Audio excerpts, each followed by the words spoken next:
One thing I thought I'd never be talking about on our podcast is PowerPoint. While I was using it during my professional career to create somewhat boring presentations, solodev Leo, who's our guest today, used it to create point-and-click adventures as soon as kindergarten. Today, Leo is about to release his first game called RollScape. RollScape will release on Steam on the 22nd of May. At this time of the recording, it's only a week away. We got the chance to talk to Leo, and he's going to tell us a little bit about his motivation to create RollScape, about his history as a solo dev, what he did before he created RollScape, and what his plans for RollScape are.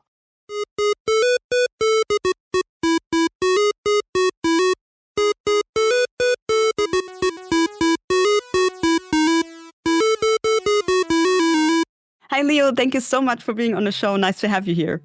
Thank you for having me. How do you feel today? And how do you feel about your upcoming game? I'm feeling good. The release is coming very close, so it's an exciting time. Yeah, I can imagine. We'll talk about RollScape today, so roguelike strategy game. Can you maybe describe to us a typical run in RollScape? Like, for instance, what do we see? What do we hear? Any specific sounds that's being played? And also what buttons we need to push to play the game? Right, so as you said, RollScape is a roguelike game. And it's typically wanted to make it a very casual and satisfying game. So every button you press has a nice and satisfying sound to it. But yeah, I'll take you through a run. First thing you do, as you might have guessed based on the name, I guess, you roll your die. So you start off with a standard die, numbers going from 1 to 6, and then tiles are revealed based on the amount you just rolled. So roll a 6, you will see a line of 6 tiles appearing. Now, every time you roll your dice again, this line gets longer, so more tiles are added to it, and the camera moves along. So you only see your recent tiles. The past tiles, they don't matter anymore. You're rolling and you hope for good tiles. So it's essentially a one-dimensional game. So the graphics are in 3D, and you can choose between different paths and stuff, but it doesn't matter right now. But yeah, what's up with those tiles? They have a value written on them, which you gain in the form of points. And those points you can then spend in the shop to make your tiles bigger. So, for example, an upgrade in the shop would be make all your coming tiles add 5 to them, or multiply them by 2. And then every time that you roll again, your tiles are way bigger, you get more points. So it sort of becomes this infinite loop where you keep rolling your dice, upgrading your tiles, you get points, and you upgrade your tiles even more. But here's the roguelike aspect, I guess. You start only with 100 rolls, and your goal is to reach the end of the map, which means that you need to cover a certain distance in tiles. Now, 100 rolls is not nearly enough to get there at all, so that's where your points come in too. If you get a lot of points, you get extra rolls. That will still not be enough, so throughout your run, you will find many ways of acquiring more rolls, unlocking new tile types even, or unlocking artifacts, which you can use to create synergies with your tile types or dice or whatever. And you can also use your points to buy upgrades for your dice, so you roll more. And of course, when you run out of rolls, you lose your run. You start over. But if you played well, then at least you still unlock like a new tile skin or visual effect or whatever, which you can then equip for your next run. And of course, if you do reach the end and you win the game, there's more challenges awaiting you. There's more new and difficult game modes which you can then play after. So I guess that's pretty much the basics of the game. There's of course much more to it, but you'll have to experience it yourself. Yeah, and the goal is, I think, to reach 1,500 points. Yes, exactly. Total? Okay. Tiles, yes. So that's yeah. Okay, yeah, I think my maximum was like 700. So I mean, that's not too bad at all. Yeah, halfway there. So yeah. How did you come up with the idea of the game? Honestly, there was this one evening I was scrolling through YouTube and I came across this game called Roll. It's I don't know if you've heard of it. It's a very, very simple game where you roll your dice, you get points based on the amount you rolled. It's the same idea in my game. And then you use those points to upgrade your dice more. That's it. That's the whole thing. You get a certain amount of dice rolls too, I think. I'm not sure. I haven't played it myself. But yeah, anyway, that's a big similarity in my game. Mm-hmm. That mechanic. But I did end up completely drifting away from his game idea because, I mean, he wanted to make something unique, but I guess that we share the same fundamental idea. And yeah, I just saw it in a YouTube video. It was talking about, I think it was just a dev blog. So that gave me some inspiration to make this. And then I guess also Slay the Spire really got me into the roguelike genre. So that's just why I wanted to make a roguelike too, because I really like Slay the Spire. Oh, nice. Yeah, Slay the Spire is also great. So I think afterwards everybody was kind of into roguelike games. Yeah, true. True. What's your favorite feature in your game in RollScape? It's got to be just the satisfying sounds of when you roll your dice, you get, or you roll like maybe when you roll a 20 or something, and you're just all the little pops of the tiles when they appear. I think that's the favorite part, just the satisfying feeling when you roll a big amount. Yeah, that's got to be a satisfying part of the game. Yeah, I have to agree. Like, really, when you have great multiplier and then suddenly you make so many points and then this That's line, true, yeah. this line of tiles just immediately gets so long and you're like, wow, okay, I've covered a really great distance at the moment. Yeah. So, yeah, I have to agree. What are your long-term plans for RollScape? Will it be a full release? Yeah. So no early access is what you mean, right? Exactly, yeah. Yeah, no, I don't want to do early access. I think the game is right now we've been testing it.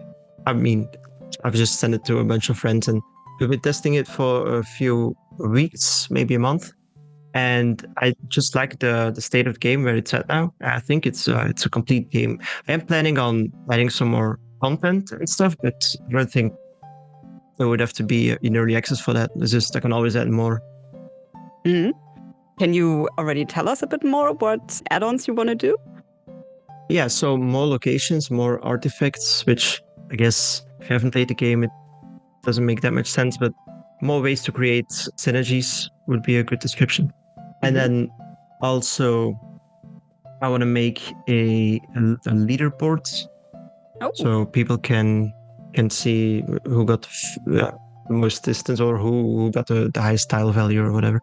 Yeah, I think those are on the top of the list. Do you already have the exact release date? So you want to release this month in May 2024, but you know the day yet? It'll probably be the 22nd. Okay. I mean, it's actually pretty sure, yeah. Okay, mark that in your calendars. For this game, for RollScape, I also really would love to see a Nintendo Switch release. I think this game would be great for this platform. Do you have any plans for it or for other platforms? Well, I think that would only be an option if the Steam version is at least somewhat successful. So if it is, then I might get motivated to do that because it does make sense. Yeah, that would really fit the Switch. Think so too. Okay, so you first do Steam and then wait how it develops. Yeah, that we'll see. Great. Let's talk about you as an indie dev. When and how did you start developing games? Phew, this is a long story. It goes way back.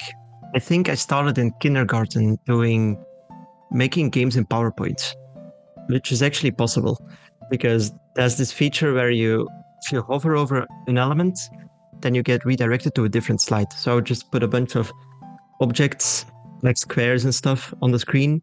And then if you hit them with your mouse, because you need to reach the end goal, it would redirect you to a lose game slide. And if you hit the winning object, then you would go to the winning slide. So there's actually a lot of options in PowerPoint and I couldn't program. I couldn't even read properly. So that was my go-to back then. So I've always been very obsessed with making games. And then going further in elementary school, I really wanted to work in Unity already, but I was way too young for it. I couldn't understand it. And also I couldn't follow the tutorials because my English was very bad. But then in high school, yeah, I gave another try. I think when I was 13, 14, I started learning programming through the Unity tutorials. And those are really good. I would say they changed my life because that's really what got me going. The official Unity tutorial, roll a ball and stuff.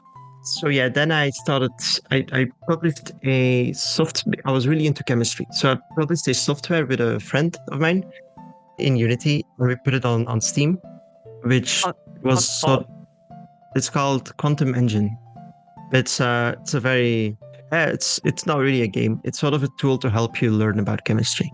the things that we were learning back then in high school too. So Wow. that was my first Steam release. And then after that, I really wanted to make a game though. So I guess I made the same mistake as every other game developer who wants to make a game. And I wanted to make, I was 16, I think. I wanted to make a MMORPG, open world, basically every single genre that's possible in one game. And I spent a year on it with the same friend of mine. And then we stopped. I mean, I don't think I have to go into detail as to why. Then I started working on Avor, which is our biggest project I've ever worked on, I guess. We worked on it for 3 years and we had to stop because of a failing. Well, we finally got to release our Kickstarter campaign and it failed. We didn't reach our goal. So that really discouraged us because we needed that money and there was still so much more work to be done. So then I really knew that I had to make something more simple, even because even the horror game we thought would be a lot simpler than the MMORPG. Still not simple enough. And then now I'm here working on this game. So that's pretty much my journey in game development. Oh, wow. Yeah, amazing. And now you are, you worked with 20 people before and now you are a solo developer? Yes, exactly. I really wanted something small and I knew that if I was going to do it by myself, then there would be no one to add more things to it. I could just really outline the whole project exactly how I wanted it, very small, which is RollScape. It's just it's not a super complex game. So. I see. Do you still work together with some freelancers or is that game really completely made by you? It's completely made by me, yeah. I do the music, code, art, everything. Wow. Impressive. The only thing that I didn't do myself are the 3D models. That's my main weakness. So I did buy some affordable assets and then adjusted them to my needs. Make sure they have the right poly count and switch up the materials and so everything fits together. Yeah, of course, that helps. Yeah, makes sense. But the other things I made myself. Yeah. Okay, cool. What type of games do you like to play in your free time? Let's see. Mostly roguelikes lately. Okay. Spire as well?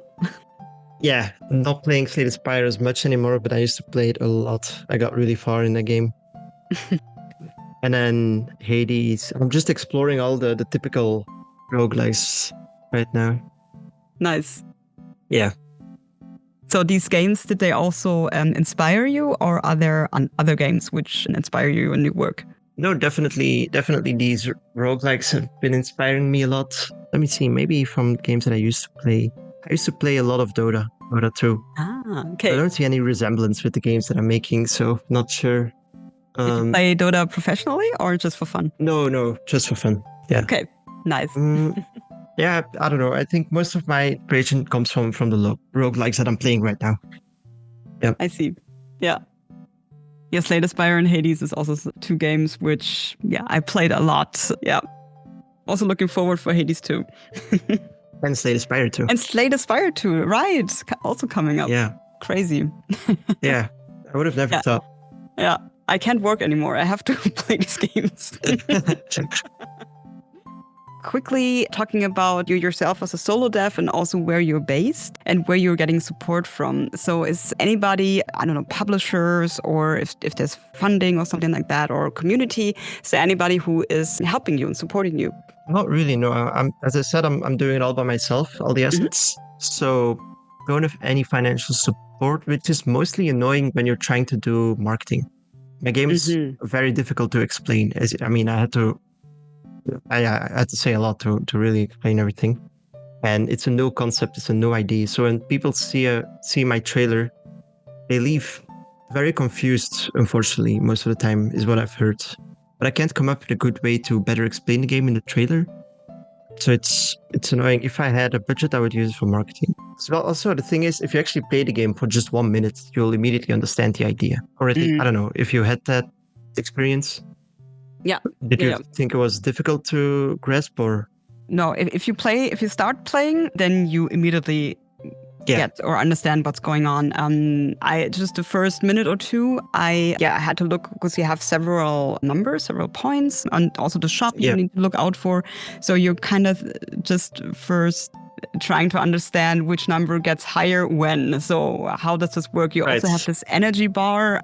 because you also can get energy. The more you roll, the more points you get. So yeah, that bar fills up, and then you have points for the shop, and then your general points that you need to win the game. So that's something I had to understand in the beginning. So okay, I have all these numbers, now I know what they do, and but then you immediately get what's going on. Yeah, I get that completely. Yeah, as you said, you need to start playing, and then you understand how it works. Yeah, but that's also that's the issue that I'm dealing with. It's just there's no game like it. I can't compare it with any other game very easily, but I don't know anything that looks like it. So that's makes it difficult for people to, to when they see the trailer, to know what's going on. Yeah, I understand. Yeah. So if you do have, let's say Steam release is successful and you do have some budget then for marketing, will you use that then? For instance, if you also are planning to release it on other platforms? Oh, most definitely is. Okay. Yeah. So also you are based in Belgium. Can you explain to us how the indie scene is doing over there? Is there a big community? Do you also talk to other indie devs in the region, or how does it work? So there's not really any big companies at all, or game studios. Well, there's only one. That's Larian Studios, the guys from Baldur's Gate. Okay. So yeah, it's looking like either you make the very best game in the entire world, or your game gets 5 reviews. That's the landscape right now in the Belgium game dev industry. Okay. So no, there's not a single big game that I could think of. But the Belgian government is very supportive, though. There's a good amount of funding that you can get for startup game dev companies to go through all the forms, and of course, if you're lucky enough to be picked. So yeah, it's a bit of a mystery why there are no good game dev studios except for Larian. Yeah. Mm-hmm. And do you also connect with other indie developers in the region? I used to when I was working on the Pavor, the horror game that I was talking about. Mm-hmm. But because we needed those connections for the Kickstarter campaign and everything. But now I've been just kind of locked up in my room all the time, just developing. I just want to finish this game and put it online and see what people think of it, and then go from there. So I haven't been too involved lately. Okay. So would you say, in your opinion, is Belgium a great place for developing games? Also because, like you said, the government is really supportive? Or should indie devs rather look for other regions? No, I think it's a great place, actually. Also because there's this, if you really want to make a professional studio, it's not a university, but it's a school where you can graduate in game development. And it's one of the best in Europe, I've heard. But the thing is, we do have a lot of students there, but they all go to different countries because there are no studios here. So if you were to make a studio here, you could hire a bunch of them. That's what Larian is doing. I think they're closely based near that school. So. I see. So yeah. That's a good suggestion, yeah. Also didn't know. Good to know. Yeah. When you look back at all the things you've done so far, so how did you started developing games and also developing the software that you've put on Steam, is there any memory you can think of that you will always look back at? Anything you will always remember? I guess it's got to be, it's difficult. I have 2 big ones. So it's, one of them is seeing that we got greenlit for the chemistry software. Because back then you couldn't just put your game on Steam and you had to go through the whole green light system. So the community would have to vote on your game for it to be published on Steam. True. And it took a few months, and we thought that we wouldn't get it because it was taking so long. And then all of a sudden we got this email that our game got greenlit, which means we could just put it on Steam right away. And that was really nice. I remember exactly where I was. So that's definitely a very nice memory. And then the other moment is when we launched our Kickstarter campaign. That was also a big milestone because we had been working on the game for 3 years, and then demo was finally done. Kickstarter page was looking really good, and we finally got to reveal it to everyone. So that was just a nice moment. 2 great memories. I can relate. Is there anything you want to tell other indie devs? Like anything you say you would suggest anybody should do, or something that indie devs should not do? Suppose based on what I'm doing right now, working on RollScape, I can definitely say that perhaps don't make a game that requires a long explanation to understand. Okay. Make a very marketable game, especially if you're not good at marketing, because I'm not. So don't give yourself the craziest challenge ever, because there's a good chance that you hate marketing anyway, like me. It's not like, I mean, I don't hate it, but it doesn't go easy. Because it's also sort of different from actually developing your game. You're probably here because you like the process of creating a game and not, creating countless TikTok videos or spending weeks on making a trailer. So try to make that part as easy as possible for yourself, for your future self. And this is obviously much less of a problem if you've actually got the budget to work with a marketing team. You can do it for you. But still, you're just going to have a tough time explaining it to everyone and potentially getting people on board or whatever. So don't make it, think about how you're going to market it and don't make that part too difficult for yourself, is what I would say. Nice. Yeah. Yeah. Very good tip. Leo, thank you so much for sharing all these stories with us. It was really, really nice to have you on the show, and really good luck with RollScape. May 22, 2024 is the release date for this roguelike strategy game. So really go check it out. It's worth it. Thank you, Leo. Thank you so much for having me.